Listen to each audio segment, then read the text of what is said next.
Hello and welcome. My name is David Macon. The title of today's podcast is, Does God Like Me? In the parable of the rich fool, Jesus points out how foolish it is to worry about amassing wealth.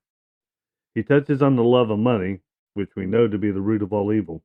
Instead, we should look at worldly riches from God as tools to do God's work here on earth. Surely there were others who could have benefited from the rich man's good fortune, but rather than seeking to help others, the rich man thought only of himself. The text does not mention any heirs. We learn to give 10% of our income and time back to God, not because God needs it, but because we need to. To grow as Christians, we need to learn to give freely. I have often heard others return from the first mission trip and express how grateful those they were helping made them feel. Their eyes were open and they developed a newfound compassion. They often start actively seeking ways to help others they encounter daily. Maybe now, rather than staring ahead at the gas station sign while sitting at the exit, they look at the person wanting money and pray before giving them something. One time, when I was far from home, I had no money. I saw a man and a dog asking for handouts. It was sweltering. I had no air conditioning in my truck. I had very little gas, but I had two 17-ounce bottles of water. They were not even cold. I pulled up to turn out of the parking lot and looked at the man and dog.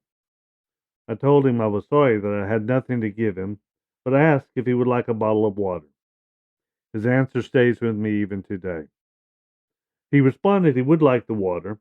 The young man told me not to worry about not having any money to give him, but then went on to thank me for not only noticing him, but taking time to speak to him. He said most people do not even look at him, even when they give him money. You see, what he needed more than money or water was to feel loved. We all need to feel loved. We need to share the love that Christ gave us with others. His response to my simple act of compassion brought tears to both of our eyes. I prayed for him as I drove away and began the long trip back to Georgia from North Carolina. So I ask you, what good is wealth if you're not using it to help others?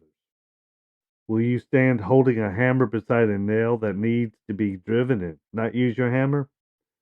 We need to continually seek ways to use those gifts given to us by helping others. The very last phrase in this parable is the one I find most compelling. Rich toward God. In other words, what do we have that God would consider riches? One time, while having coffee with a minister friend and mentor, he told me about a self-improvement project he was working on. He said he already knew that God loved him, but now he was striving to be someone God liked. We like people who are like ourselves. I think that these riches that God wants to see are the very things that Jesus did and taught about. To love, to be compassionate, to do the things Jesus taught. Just as we look at our children with pride when they do the good things that we taught them, so does God look at us. Thank you and blessings.